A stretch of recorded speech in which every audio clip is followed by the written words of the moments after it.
Class 8 में हम कौन सा साइंस सब्जेक्ट पढ़ रहे हैं और साइंस में हमारा मतलब 14 लेसन हो गए थे और 15 लेसन हमारा शुरू हो गया था। 15 लेसन हमारा क्या था नाम कि कुछ प्राकृतिक परिघटनाएं, कुछ प्राकृतिक परिघटनाएं मतलब प्रकृति के द्वारा जो घटनाएं होती हैं वो है ना। तो इसके पहले हमने क्या देखा था कि रगड़ द्वारा आवेश कैसे उत्पन्न होता है। यदि किसी चीज़ को भी रगड़ा जाता है तो उसमें आवेश उत्पन्न हो जाता है। जैसे मैंने बताया था, यदि आप कंघी को अपने बालों में, सूखे बालों में रगड़ते हो तो क्या होता है, वो आवेशित हो जाती कंघी और कागज़ के छोटे छोटे टुकड़े को पास ले जाते तो क्या होता है, कागज़ के टुकड़े उसके ओर आवेशित हो जाते हैं। फिर हमने देखा था कि आवेश दो प्रकार के होते हैं, है ना, सजातीय आवेश और विजातीय, मतलब जो एक समान आवेश होते हैं वो क्या करते हैं, एक दूसरे को प्रतिकर्षित करते हैं, दूर करते हैं, और जो असमान आवेश होते हैं वो एक दूसरे को क्या करते हैं, आकर्षित करते हैं, है ना। फिर हमने देखा था कि आवेश के प्रकार क्या हैं।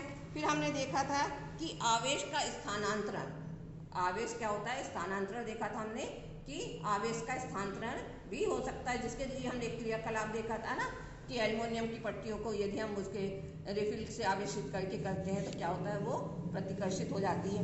फिर हमने देखा था कि मतलब हमने देखा था कि किसी भी आवेश के द्वारा, है ना, किसी भी आवेशित वस्तु को क्या होता है कि वस्तु से, है ना, किसी भी आवेशित वस्तु से आवेश को पृथ्वी के अंदर तक पहुंचाना क्या कहलाता है, भूसंपर्कण कहलाता है ना, भूसंपर्कण कहलाता है। किसी आवेशित वस्तु से आवेश को पृथ्वी के अंदर पहुंचाना भूसंपर्कण कहलाता है। इतना हमने पढ़ लिया था बच्चों, है ना, इतना आपको समझ में भी आ गया होगा कि क्या है और क्या नहीं है। आज हम पढ़ते हैं इसमें तड़ित।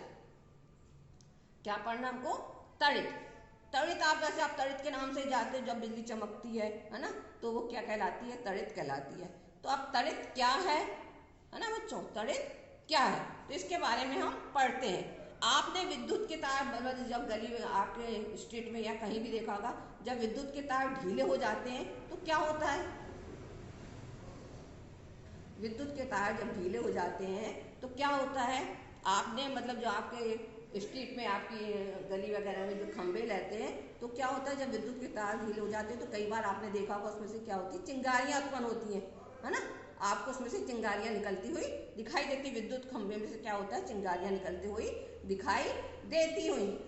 यह परिघटना क्या है, जो ये चिंगारियां निकलती है वो बहुत अधिक समय तक नहीं रहती है ना, बहुत अधिक समय तक नहीं रहती हैं। जब हवा के चलने पर, जब बहुत तेज हवा चलती है तो क्या होता है, तार हिलते डुलते हैं, जिससे क्या होते हैं, वो तार हिलने डुलने से वो चिंगारियां उत्पन्न होती है। आपने अपने घर में भी देखा होगा, यदि सॉकेट, आपके घर में जो प्लग सॉकेट रहते हैं तो उसके ढीले होने जाने पर भी कई बार क्या होता है, आप ऑन ऑफ करते तो उसमें से भी क्या होता है, चिंगारियां निकलती है। तो जैसे ये है उसी प्रकार से ये तड़ित भी है, एक विशाल स्तर की विद्युत चिंगारी है। तड़ित क्या है, एक विशाल स्तर की विद्युत चिंगारी है तड़ित, है ना। जो तड़ित हम पढ़ने जा रहे हैं तो वो जैसे चिंगारी आपने घर में देखी होंगी या विद्युत खंभों में देखी होगी, उसी प्रकार की तड़ित क्या है, एक विशाल स्तर की विद्युत चिंगारी है ना, जो बाद में उत्पन्न होती है। अब क्या है कि हमने इसके पहले देखा था कि मतलब 7th क्लास में भी आपने ये पढ़ा होगा, 7th क्लास में आपने पढ़ा होगा कि जब बादल गरजते हैं, मतलब गरज वाला जब तूफान आता है तो उसके बनते समय क्या होता है, जो वायु की धाराएं हमने पढ़ा था ना, ऊपर की ओर उठती हैं, है ना, जमीन से ऊपर की ओर उठती है। ये आपने 7th क्लास में हमने पढ़ा था, है ना। और उसके बाद जल की कुछ बूंदे, मतलब वायु की जो गर्म हवाएं हैं वो ऊपर की ओर उठती है और ठंडी होकर वो जल की बूंदों के रूप में नीचे की ओर, पृथ्वी की ओर गिरती है। ये आपने 7th क्लास में पढ़ चुके हैं। तो क्या है, गर्म वायु ऊपर जाके क्या होती है, संघनित, ठंडी हो जाती है और संघनित होकर वो पानी की बूंदों के रूप में नीचे गिरती है। अब क्या है कि यह बार बार होता है, मतलब ये जो गति है बार बार होती है। वर्षा जो होती है तो ये गति क्या हो, आपने जल चक्र में भी देखा होगा ना कि भाप बन के जो होते हैं, बादल बनते हैं, फिर बादल से क्या होता है, वहां जाके वायु ठंडी हो जाती है और वर्षा के रूप में नीचे गिरती है। तो ये क्या है, यह क्या होती है, बार बार होती है। अब यह बार बार होता है इन प्रबल गतियों के कारण, जो बार बार ये प्रबल गतियां होती हैं तो क्या होता है, आवेशों में पृथक्करण होता है। जो आवेश है वो अलग अलग पृथक्करण उनमें होता है एक प्रक्रिया द्वारा, है ना। एक प्रक्रिया द्वारा क्या होता है, बादलों के ऊपरी किनारे पर, बादलों के ऊपरी और निकट किनारे पर धनावेश एकत्रित हो जाता है। बादलों के ऊपर और निचले किनारों पर क्या होता है, धनावेश एकत्रित हो जाता है ना। और तथा ऋणावेश, है ना, तो क्या होता है, ऊपरी किनारे पे धनावेश एकत्रित हो जाता है तथा ऋणावेश बादलों के नीचे, धनावेश बादलों के नीचे क्या होता है, ऋणावेश एकत्र हो जाते हैं। और उसके बाद क्या होता है कि धरती के निकट भी धनावेश संचित हो जाते हैं। जैसे आपने ये देखा, ये बादल है, ये आपके बादल है, ये बादल है आपके, ठीक है। तो बादलों के जो निकट है, तो पहले क्या होता है, यहाँ पे धन आवेश आपके एकत्रित हो जाते हैं ना, धन आवेश एकत्रित हो जाते हैं। अब उसके निचले मतलब बादलों के धन आवेश के नीचे क्या होता है, ऋण आवेश एकत्रित हो जाते हैं। बादलों में क्या होता है, धन आवेश के नीचे क्या होता है, ऋण आवेश भी एकत्रित हो जाते हैं। ये तो आपके बादलों में धन आवेश हो गया ना, ये बादलों में। और इसके नीचे क्या होता है, यहाँ पे जो ये बादल है आपके, उसमें क्या होता है, धन आवेश के नीचे ऋण आवेश संचित हो जाते हैं, ठीक है। धन आवेश के नीचे क्या हो गया, आपके ऋण आवेश संचित हो जाते हैं। उसके बाद पृथ्वी, पृथ्वी के निकट, है ना, नीचे जो पृथ्वी के निकट है वहां भी धन आवेश,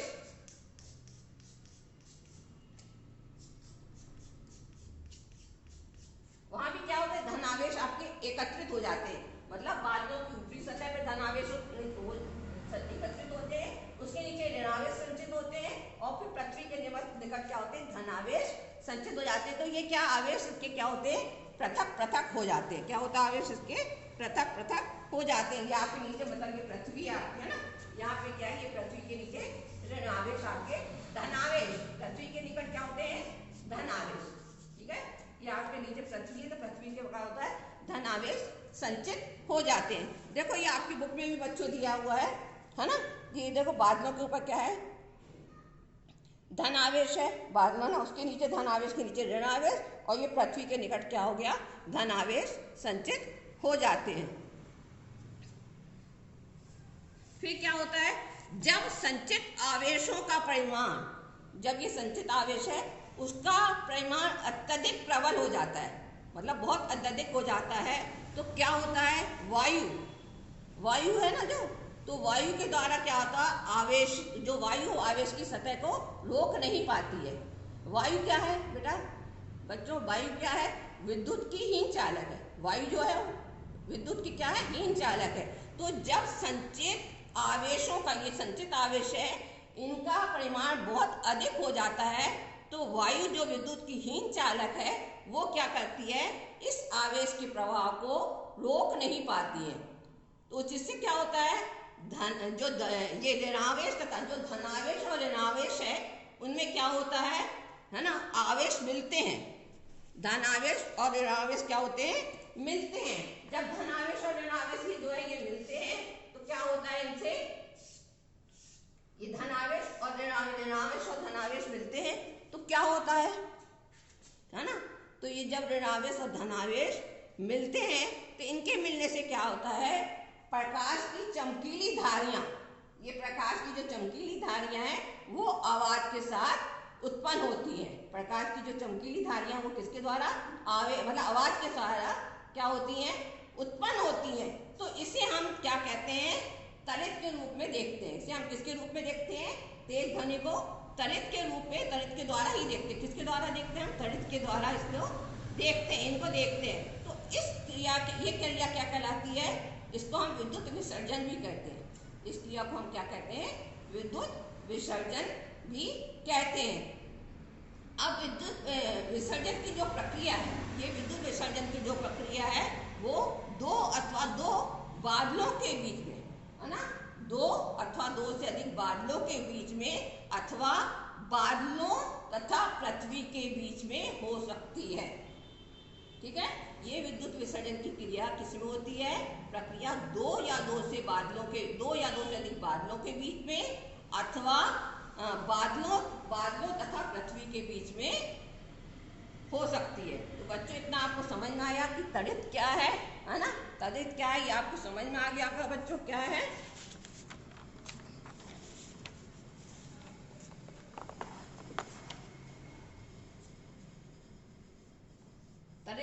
समझ में आ गया बच्चों की तड़ित क्या है ना। तो अब आपने देख लिया कि तड़ित क्या है। पहले क्या होता, पुराने के जमाने के लोग क्या होते थे, जब बिजली चमकती थी तो बहुत ज्यादा डर जाते थे, है ना। उन लोग सोचते थे कि भगवान का इसका भगवान का कोई प्रकोप है या कुछ है। लेकिन अब क्या है, तड़ित के द्वारा हमें डरने की कोई जरूरत नहीं है ना। हम समझने लगे कि ये क्या है। अब इसके बाद हम देखते हैं कि हाँ, अब तड़ित के गिरने से क्या होता है। ये तड़ित के गिरने से क्या होता है, जीवन तथा संपत्ति। तड़ित के गिरने से क्या होता है, जीवन और संपत्ति की हानि होती है ना। जहाँ पे मतलब बोलते हैं ना, बिजली गिर गई, बिजली गिरने से पेड़ के नीचे कोई खड़ा था तो उसकी डेथ हो गई या कुछ हो गया और संपत्ति की हानि हो गई, कहीं गिरी, तो ये तड़ित के कारण क्या होता है, संपत्ति और जीवन की हानि होती है। अब इस तड़ित से बचने के लिए क्या है, हमें सुरक्षा करनी चाहिए, है ना। तड़ित से हम किस प्रकार से सुरक्षा कर सकते हैं। तो तड़ित सुरक्षा के लिए क्या है ना, कि तड़ित की सुरक्षा के लिए क्या है कि हमें कौन कौन से उपाय करना चाहिए, है ना। तड़ित की सुरक्षा के लिए हमें कौन कौन से उपाय करना चाहिए। तड़ित की गरज, जैसे ही तड़ित की आवाज सुनाई देती है, गरजना सुनाई देती है, तो हमें क्या करना चाहिए, किसी मकान अथवा भवन में चले जाना चाहिए। खुले में हमें नहीं रहना चाहिए। जैसे ही तड़ित की गरज सुनाई देती है तो हमें किसी भवन या मकान में चले जाना चाहिए। दूसरा, तड़ित के समय, दूसरा क्या है, तड़ित के समय यदि हम वाहन में, किसी गाड़ी या कार के अंदर हैं, तो क्या करना चाहिए, हमें वाहन की खिड़कियां और दरवाजों को बंद कर देना चाहिए, है ना। यदि हम रास्ते में किसी गाड़ी में जा रहे हैं और तड़ित की आवाज सुनाई देती है तो हमें क्या करना चाहिए, वाहन की खिड़कियां और दरवाजे बंद कर देना चाहिए। फिर तीसरा क्या है, यदि खुले स्थान में है, किसी खुले स्थान में हमें, तो हमें सिमट कर घुटने के बल पर बैठ जाना चाहिए, है ना। क्या करना चाहिए, सिमट के घुटने के बल बैठ जाना चाहिए। सिर और घुटनों के बीच में हो, सिर कहाँ हो, सिर को घुटने और उसके बीच में हमको रखना चाहिए। देखिए बच्चों, ये दिया गया है आपको, है ना। यदि हम खुले स्थान में हैं तो क्या करना चाहिए, हमें सिमट के बैठ जाना चाहिए और सिर कहाँ आना चाहिए, सिर को घुटने और हाथों के बीच में रखना चाहिए। अब ये हो गया तड़ित से मतलब हमको क्या क्या सावधानियां करनी चाहिए। अब तड़ित के समय हमें क्या करना चाहिए, पहले हमने इसमें देख लिया कि तड़ित से सुरक्षा देख ली हमने, कि तड़ित से सुरक्षा क्या होनी चाहिए, है ना। तड़ित से सुरक्षा के हमने उपाय देख लिए, 3 उपाय हमने देख लिए थे। अब तड़ित के समय क्या करें और क्या ना करें, है ना। तड़ित का तड़ित झंडा के समय हम क्या करें और क्या ना करें, तड़ित से क्या करें, है ना, और क्या ना करें, क्या ना करें, ठीक है। तड़ित के समय में क्या करें और क्या ना करें। तो अब क्या है, यदि आप खुले में हो, है ना, आप खुले में हो, जैसे बताया मैंने, जब खुले में जैसे वाहन है, मोटर है, मोटरसाइकिल है, ट्रैक्टर है या निर्माण करने वाली मशीनें हैं जो खुले स्थान में, तो वो क्या होती है, सुरक्षित नहीं रहती है ना। तड़ित के समय सुरक्षित नहीं रहती है, तो उस समय हमें ऐसे क्या करना चाहिए, छूना नहीं चाहिए, उसको टच नहीं करना चाहिए, है ना। अब तड़ित झंझा के समय क्या होता है, छाता लेकर निकलना। यदि बारिश हो रही है और तड़ित झंझा के समय हम छाता लेकर निकलना सुरक्षित नहीं होता। क्यों, क्योंकि तड़ित में क्या होता है, छाते में क्या होता है, आपकी धातु की वो छड़ होती है ना। तो क्या है, धातु क्या है, विद्युत की वो क्या होती है, चालक होती है, तो उससे क्या होता है, कोई भी घटना हो सकती है। तो अब तड़ित क्या है, क्योंकि ऊंचे भवन है ना, जो ऊंचे भवन है, ये विद्युत की तारे हैं, काले की रंग की जो वस्तुएं रहती हैं, वो तड़ित झंझा को आकर्षित करती हैं, है ना, तड़ित झंझा को आकर्षित करती है। इसलिए इन सब से हमें दूर रहना ही अक्लमंदी का काम है। इन सब से दूर रहना ही क्या है, अक्लमंदी का कार्य है। फिर घर के भीतर, है ना, यदि हम घर के भीतर है तो घर के भीतर क्या है, तड़ित के समय क्या होना चाहिए, जो टेलीफोन की तारें हैं, विद्युत की तारें हैं, धातु के पाइप हैं, उस समय ये तड़ित आघात कर सकती है। क्यों, क्योंकि तड़ित एक विद्युत विसर्जन है, इसलिए तड़ित झंझा के समय इन्हें हमें क्या करना चाहिए, छूना नहीं चाहिए, ठीक है ना। तड़ित के समय हमें क्या करना चाहिए, छूना नहीं चाहिए। बहते जल में क्या है, बहते जल के संपर्क में बचने के लिए, यदि बहता जल है और उससे बचने के संपर्क तड़ित झंझा के समय क्या करना चाहिए, उसमें हमें स्नान नहीं करना चाहिए, है ना। नदी में या कहीं भी पानी में हमें स्नान खुले स्थान पर नहीं करना चाहिए बहते हुए जल में। अब ये आपका हो गया कि क्या करना चाहिए, क्या नहीं करना चाहिए। फिर तड़ित चालक क्या है, ये तड़ित है और तड़ित चालक, तड़ित चालक, ठीक है। अब तड़ित चालक क्या है बच्चों, है ना। तो क्या है, तड़ित चालक एक ऐसी युक्ति है, तड़ित चालक एक ऐसी युक्ति है जिसका उपयोग भवनों, है ना, तड़ित चालक का उपयोग किसमें किया जाता है, भवनों को तड़ित का प्रभाव से बचाने के लिए। तड़ित का चालक भवनों को और मतलब बड़ी बड़ी बिल्डिंगों को, है ना, बचाने के लिए क्या किया जाता है, ये तड़ित चालक का उपयोग किया जाता है।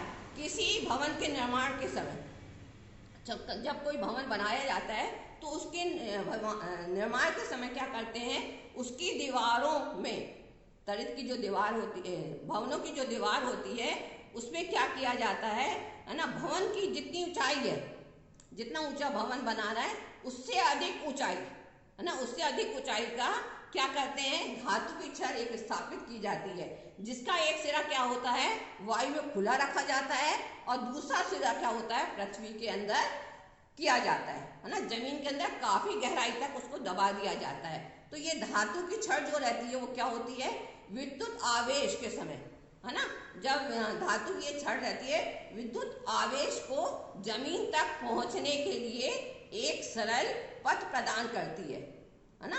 ये जो धातु की छड़ है वो विद्युत आवेश को जमीन तक पहुंचाने के लिए एक सरल पथ प्रदान करती है। तो देखो बच्चों, जैसे ये आपको देखो ड्राइंग में आपको चित्र में दिया गया है, ये बिल्डिंग है, ये क्या है, ये जो दिखाया गया है ये क्या है, तड़ित है ना, तड़ित चालक है। अब ये देखो, इस भवन से ऊंचाई पर एक सिरा क्या किया गया है, इसको वायु में खुला रखा गया है और दूसरा सिरा क्या है, पृथ्वी के अंदर काफी गहराई तक किया गया। आपने देखा हो मंदिरों वगैरह में भी गुंबज में जो लगा रहता है ना, तो वो तड़ित चालक रहते हैं। जैसे ही क्या होता है, तड़ित झंझा होती है तो वो विद्युत आवेश को इस तार के मतलब धातु की छड़ के द्वारा वो जमीन के अंदर चली जाती है, जिससे कोई नुकसान होने की आशंका नहीं रहती है, हम किसी भी दुर्घटना से बच सकते हैं। तो बच्चों, आज अपने क्या देखा, ये है ना, तड़ित देखा, है ना, तड़ित से बचने के सुरक्षा के क्या उपाय हैं, है ना, तड़ित के समय में क्या करना चाहिए और क्या नहीं करना चाहिए, और तड़ित चालक क्या है ये देखा है। तो बच्चों, इसको क्या करना, आपको अपनी कॉपी में नोट करना है।